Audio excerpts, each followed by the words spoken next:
के चरणों में बैठा है। तो भगवती मां की तारण की कथा।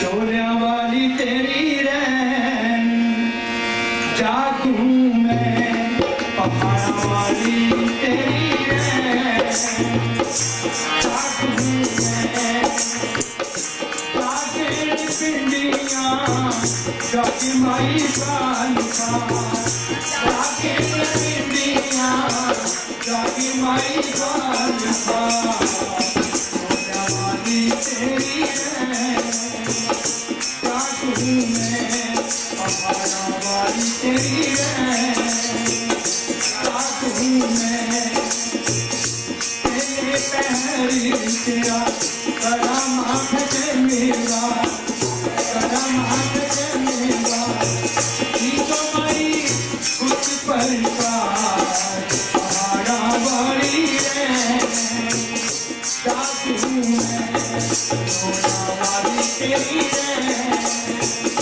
जागू मैं, तुझे पहरी तेरा करम आँख मेरा, करम आँख मेरा, तो माई अन धन का पहाड़ा वाली रैन जागू मैं, चोलिया वाली तेरी रैन जागू मैं, पहाड़ा वाली तेरी रैन जागू मैं।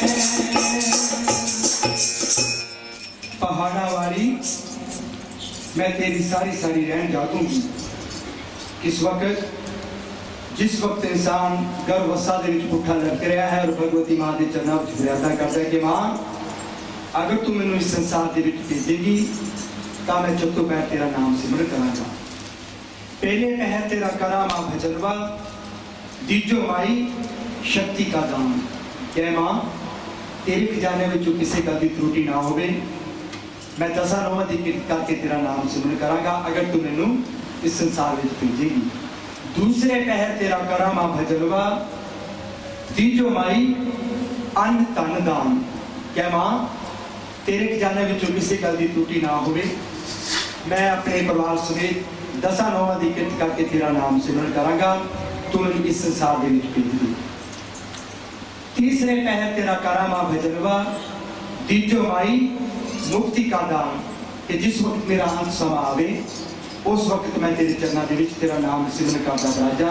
इस तरह की कामना इंसान करता है। और भगवती मां ने इस संसार को रचने के लिए की विधि रचाई है। पृथ्वी तो उपजो आप निरंजन, द्वितीय देवी जो अल्फाबाद। आखते हम सब तो पहला इस संसार के विच चारों कूटा के विच जलो जल होया करता कि जिस तरह इस वक्त 3 हिस्से पानी है, 1 हिस्सा जमीन का है। पृथ्वी सब तो पहला आद अंत जुगा जुगा तो भगवती मां जो अल्फा के रूप में प्रकट हुई। निरंकार पृथ्वी का उपजो आप निरंजन, द्वितीय देवी जो अल्फाबाद। तिथि उपजो देवी ला देवता।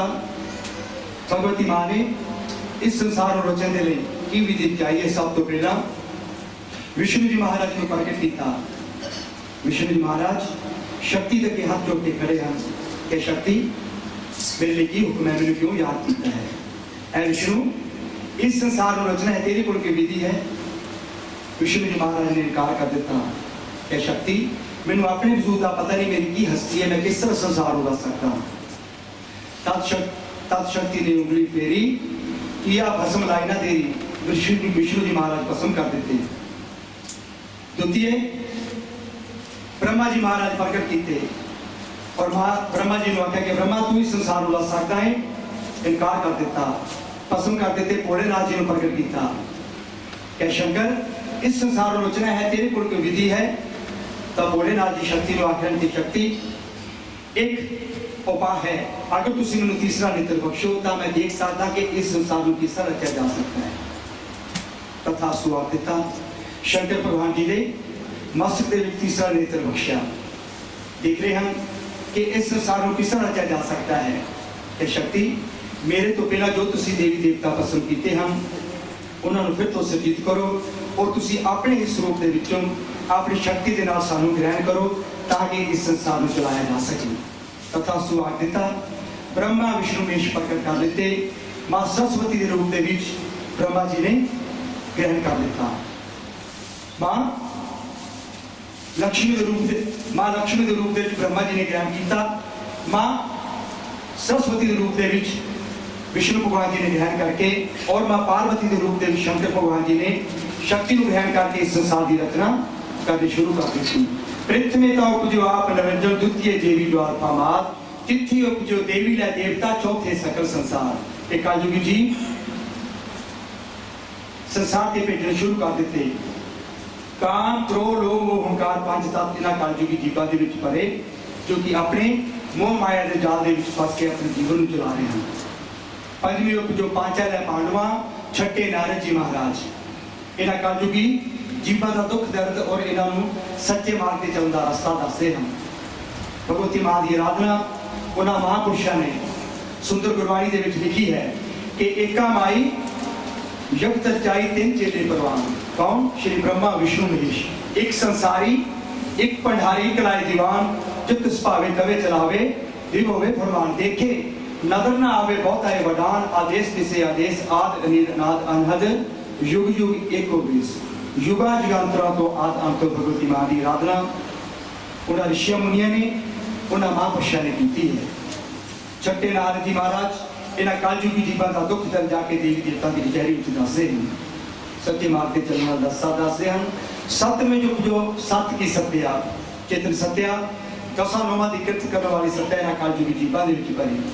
अठवीं अष्टभुजी मात, अठा पूजा वाली दाती मां।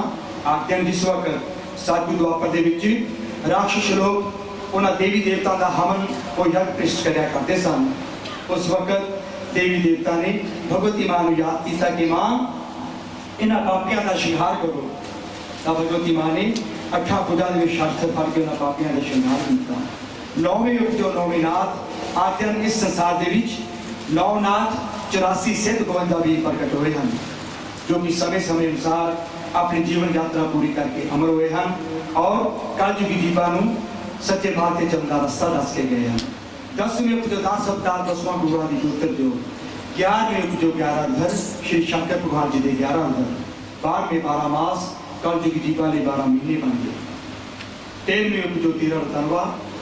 आखते हैं जिस वक्त देवी देवता ने समुद्र को रिड़किया मिथन किया, उसके अमृत निकलिया जो देवी देवता ग्रहण कर रहे हैं, और उसके नाल जहर निकलिया।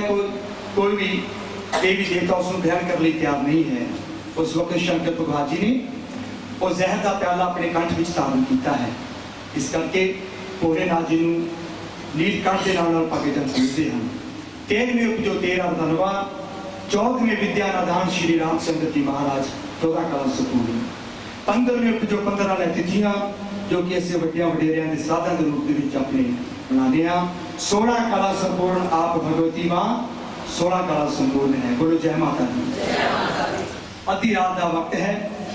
भगवती मां ने अपने शेर के ऊपर पाखर पाया है और भगत जना के ग्रह विखे होने की तैयारी कर रहे हैं, जिन्होंने सारी रात मां का जागरण कराया है। उस वक्त लंगर भी और बाबा खेतरपाल भैरव मां के कोल आ गया कि मां अति रात का वक्त है, तू कितने जा रही है? तो मां आखिए कि लंगर भी बाबा खेतरपाल भैरव अज मेरे भक्तों ने मेरा सारी रात का जागरण कराया है, मैं उन्होंने बेटा स्वीकार करके उन्होंने भगत जना का जागरण संपूर्ण करना है। तो लंगर भी और बाबा खेतरपाल भैरव आखिर के मां असी तेरे नाल चलांगे।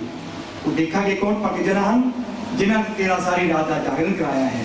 तो मां बाबा खेतरपाल भैरव और लंगर भी नाल लेके भगत जना के ग्रह विखे आते हैं।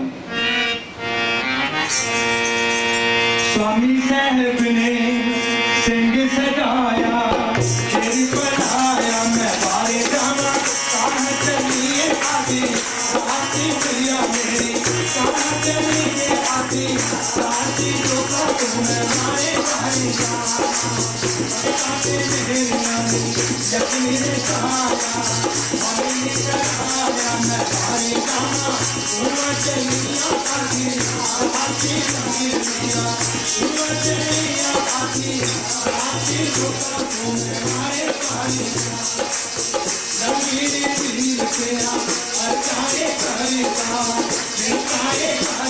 मैं मारे जामा मेनू भी है